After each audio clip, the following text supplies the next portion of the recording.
Sir, ये जो चीन में हो रहा है, इससे हिंदुस्तान को घबराने की ज़रूरत है कि नहीं है, स्पेशली हिंदुस्तानियों को?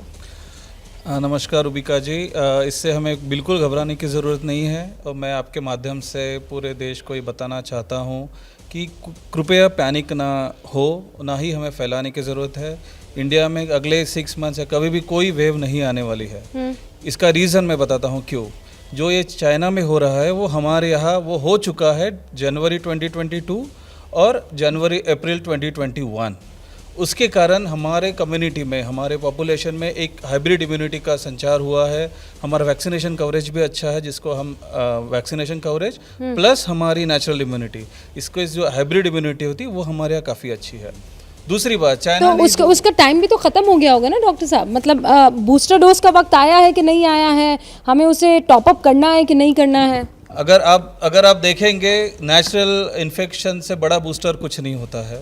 अगर हम एक कोशिश देखेंगे, पिछले इसी साल जनवरी से अप्रैल तक में जो ओमिक्रॉन का वेरिएंट था, मेजर डोमिनेंट वेरिएंट, जिसके सारे सब लिनिएजेस है जो हम चाइना में देख रहे हैं, उसका इन्फेक्शन ऑलमोस्ट 90% है और कहीं हमने उसका कोई इम्पैक्ट नहीं देखा है। ये वायरस जो है अपर रेस्पिरेटरी ट्रैक में होता है, जिसका लोअर रेस्पिरेटरी ट्रैक में इम्पैक्ट कम होता है। तो ज़्यादातर सिम्टम कफ, कोल्ड, जो हमें सीजनल फ्लू तो होता है, वो जो आम भाषा में बन गया था ना कि चेस्ट स्कोर क्या है तुम्हारा, वो इस बार स्थिति नहीं आएगी, किसी भी हालत में स्थिति नहीं आएगी। अभी जो ग्लोबली जो डोमिनेंट वेरिएंट है ओमिक्रॉन है, जितने अभी हम नाम सुन रहे हैं, XBB हो, B12 हो, सारे उसके सब लिनिएजेस है। ये भी आगे आप देखेंगे इंडिया में इसका कोई ज़्यादा प्रभाव नहीं होगा। तो यही मेरी सबसे अपेक्षा है आगे भी और नीचे से भी, कम्युनिटी और पॉलिसी मेकर से भी, कि हमें तैयार रहना चाहिए, लेकिन उसके साथ साथ जो हमारा डिसीज सर्विलेंस सिस्टम है बाकी डिसीजेस के लिए, उसको भी रोबस्ट करना चाहिए। और चाइना से हमें एक सीख ज़रूर मिलती है कि हमारा पैंडेमिक रिस्पॉन्स ह्यूमेन होना चाहिए। इस तरह से आप रेस्ट्रिक्शन करके कोई भी वायरस, करंट स्टेटस जो हमारा ग्लोबलाइजेशन का है, जिस तरह का हमारा ग्लोबल ट्रैवल है, किसी भी वायरस को हम नहीं रोक सकते हैं। एक सेकंड, तो आप ये कह रहे हैं ये जो फ्लाइट्स को बैन करने की बात है, लॉकडाउन की बात है, ये सब गैर ज़रूरी, ये नहीं होनी चाहिए? ज़ीरो ज़रूरत है इन सारी चीज़ों की, क्योंकि आज के ज़माने में जिस तरीके का हमारा मिक्सिंग होता है, सोशल मिक्सिंग होता है, जिस तरीके का ट्रैवल है, जिस तरीके का हमारा कनेक्ट है लोगों से, उसमें ये सारी चीज़ें बेमानी होती है। इसके साइड इफेक्ट ज़्यादा होते हैं जो हमने देखा है इकोनॉमिकली साइड। 3 डॉक्टर्स वहाँ पर मौजूद है, आपको भी यही लगता है लॉकडाउन रेस्ट्रिक्शंस इसके फायदे खराब होते, मतलब फायदे नहीं नुकसान होते हैं? इसकी कोई ज़रूरत नहीं है। आज की पर्सपेक्टिव में भी अगर हम देखें तो इनकी कोई ज़रूरत नहीं है। पास में भी हमने देखा, और चाइना उसका सबसे बड़ा उदाहरण है, जैसे कि डॉक्टर साहब बता भी रहे थे।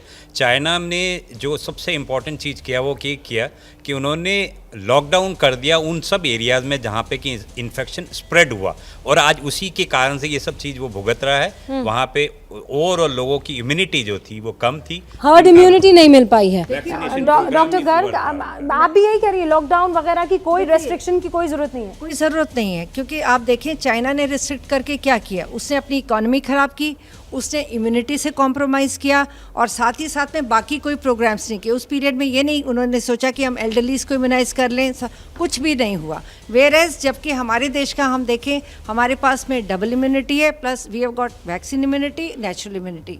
तो इसको मिला के हम लोग काफ़ी प्रिपेयर्ड हैं, और हमारी जो है हमारी जीनोमिक सीक्वेंसिंग, हमारी लैब्स भी उसके तादाद में हमने काफ़ी बढ़ाई हैं। तो हम जीनोमिक वेरिएंट पे, जैसे ही घड़ी का काटा दोपहर 2:30 पे आए, बबीता जी का दिल सास बहू साजिश के लिए मचल जाए।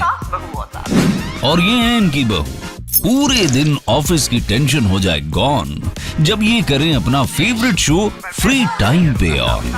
इनकी तरह आप भी देखिए अपना फेवरेट शो अपने टाइम पर, और डाउनलोड कीजिए ABP लाइव ऐप अपने स्मार्ट टीवी पर।